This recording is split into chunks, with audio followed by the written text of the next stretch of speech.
and the negative impact his actions are having on the division.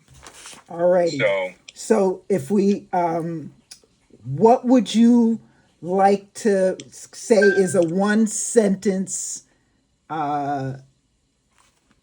goal for our time together regarding what you would like to accomplish? Uh,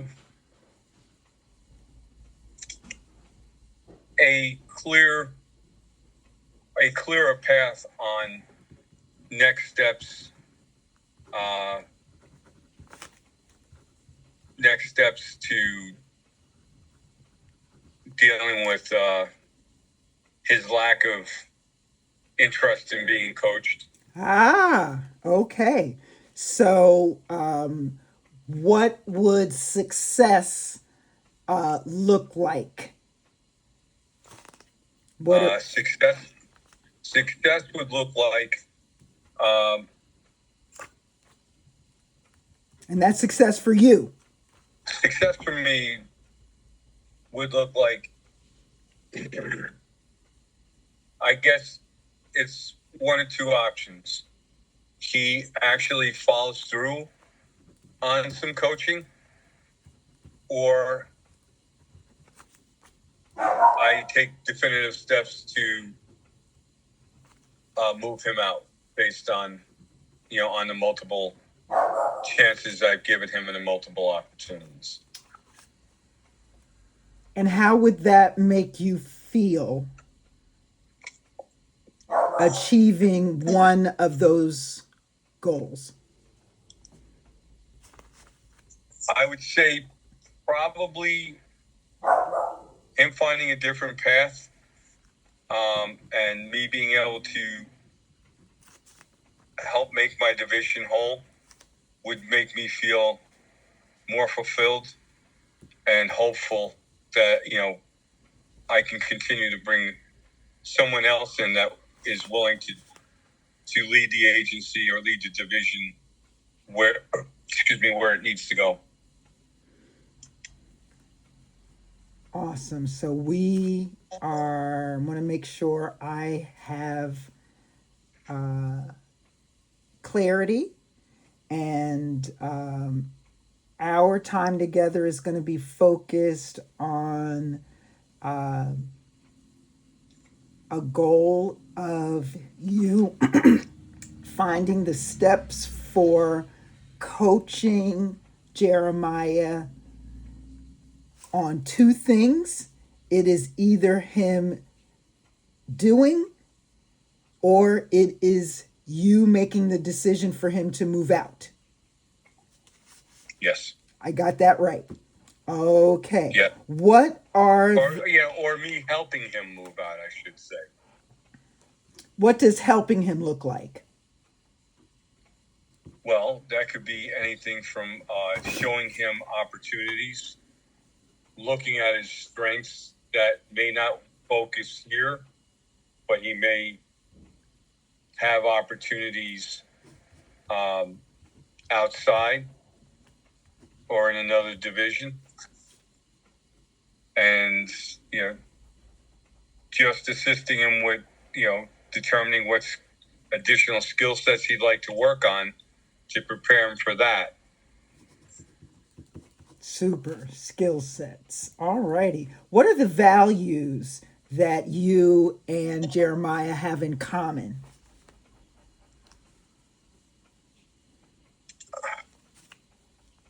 I think the true underlying value, the one common value that I believe we really do share, is the desire to make a positive impact on the organization. Unfortunately, I think his lens for which he views the organization and people is, McGregor's X and Y theory. Remind me what it is. Yeah, so McGregor's XY, people that have an X view is that people are, generally lazy, they're, somewhat deceptive, they're only going to do what you force them to do. DY is more like me. I believe in everybody's intrinsic desire to do a good job. Everybody's, has potential. You just have to motivate them to get them there. What are some of the things Jeremiah has demonstrated that make what you said that you have in common, the positive impact? What has Jeremiah demonstrated? Well, I say that he'll come up with ideas.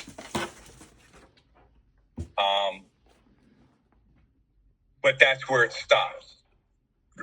And he will jump into these other programs to try and help. But they all seem to be outside the mission and function of training and development. For example, he jumped to be on the men's conference. He's on the morale committee he got on, which was outside of training and development. He got into all these other little ancillary, committees, but not what the division, the mission of the division,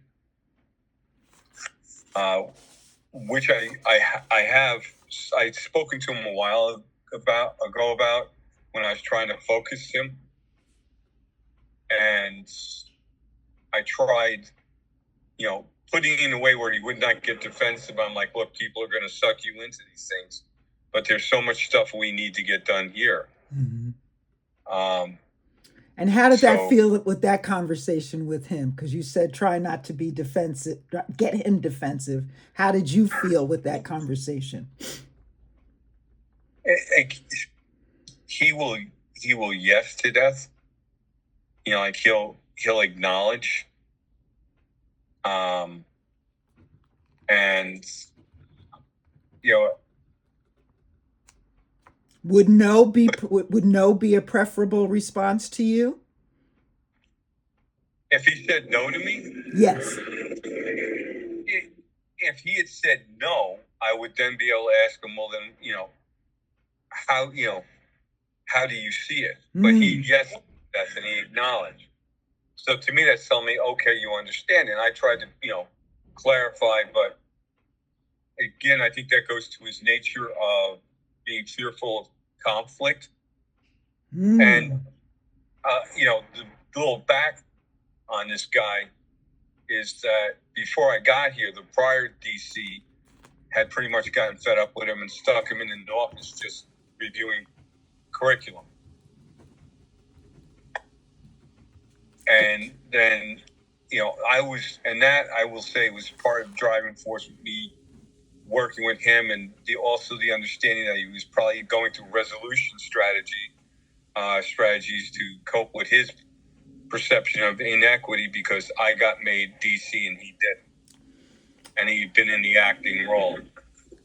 Oh, I've learned new information here. I want to make sure it's going with our success for how you coach him. How may I make an observation? Sure. What is your rate of success for performance improvement for someone who isn't trusting of you? I will say that I have been able to, I would say about a 90 to 95% eventually get to that trust and beyond. I do a lot of work with it. You try and acknowledge, you listen to what, where they come from. And I've had to adjust my leadership styles with people, as things go through, because I'm not perfect. And, reading people, and I've had situations before where people will, tell me that there's something to try and present in a certain way, and then I find out later on that in fact they're not. And so a 90 to 95% success rate with coaching performance improvement. Yeah, I would say that. Yeah. Okay. And with someone who's there's a trust issue with.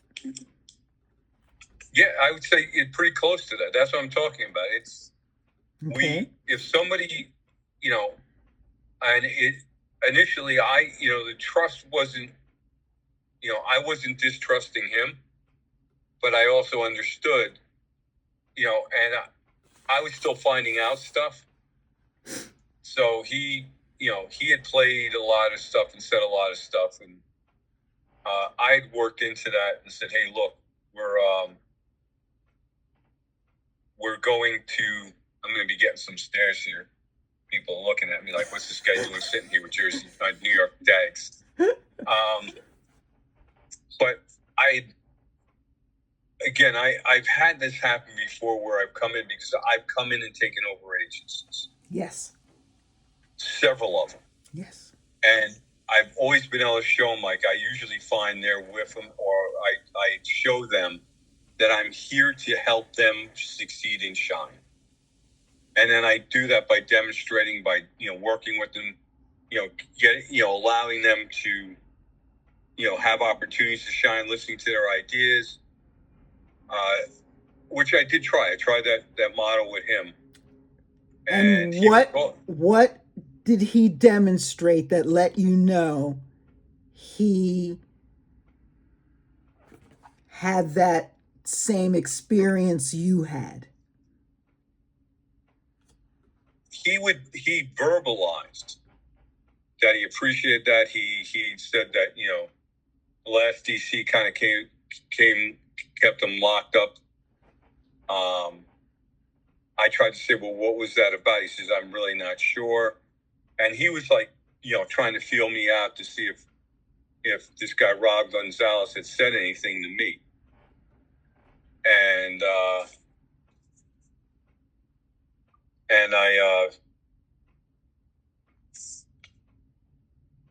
I said no. And we went over some stuff, and I allowed him to do stuff that he claimed he wasn't allowed to do. Giving him the opportunity to, do what he said. Like he said, he was capable of all this stuff. And is that a trust building or a demonstration that you're in his corner? Yeah, both. To build trust and to show him that I'm supporting him, and going to give him the opportunities that he was asking. Gotcha. And again, the first ones I did was the field training program. That he said that he had run field training before in Connecticut. I'm like, okay, well, we have to revamp this. They're complaining about it, so let's go take a look at it. I said, it's yours. You go. I said, I'm not going to interfere. Even though I have built field training programs in multiple states for multiple agencies and gotten paid to do that. I'm like, okay. I said, you tell me what what you want to do with this. Come up with a plan. Show me what it is. Let me know if you need my help with something. So he was like, I got it. And then I'm like, okay. And I kept on asking, what's the plan? What's the outline? How are you planning on getting this done? And it sounds like you would have preferred him asked for your help. Well, I would have preferred him showing me what he did, or showing me a plan of something. I offered the help. I would have preferred he asked for the help rather than ignoring it and hoping that it would go away. Because you try and offer it up. I'm like, I'm here if you need me. Let me know. But he insisted I did it, and then I started, asking him because he'd sit in his office. I'm like, and the program started. I said, you still haven't given me an outline of what that looks like. And then And I what even was his literally, response? I'm working on it. Hmm. Hmm. I'm like, okay. And I literally showed him and shared my entire proprietary and other FTL programs I'd done in other states. And what would have been your um, feelings if he had used what you showed him? I would have been fine with that, because he would, like, he would have had to adopt it to New York City DOC. Different, police and corrections a little different. But just if he had shown me a work product of anything, or going and showing up at the facilities and checking in.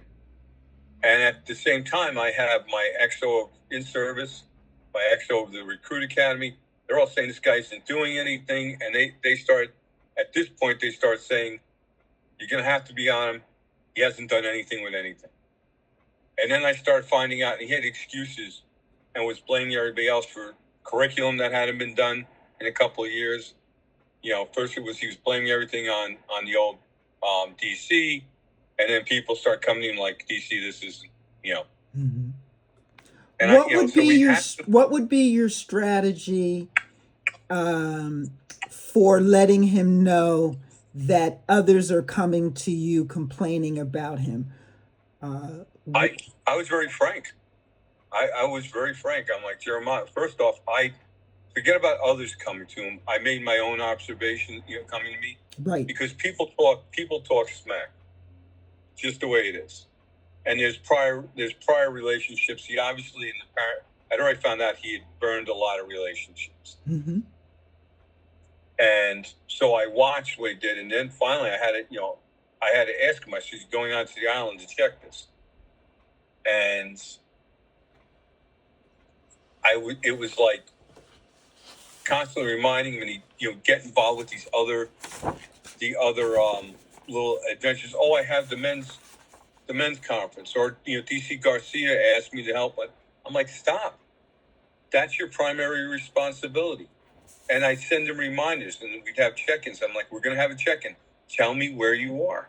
Okay. What can I do to help you move forward? I'm like, tell me the resources that you need. And he, just kept on blowing it off. And finally, I ordered him to go onto the island, and I said, I want you checking on every facility that the kids are in the FTO. I said, if you haven't built out that, and you're still working off the old system, which you should have done, you should at least be checking in with everybody. So he was supposed to go in. I gave him a direct order, and then I find out that he blew that off to go to an autism awareness luncheon, and he never went to where he was. Gotcha. So he is frustrating you because he is continuing down the path he has mapped out that he thinks is success, where you have shown him what is success. Uh-oh. Did I lose you? Did I lose you, John? Uh-oh.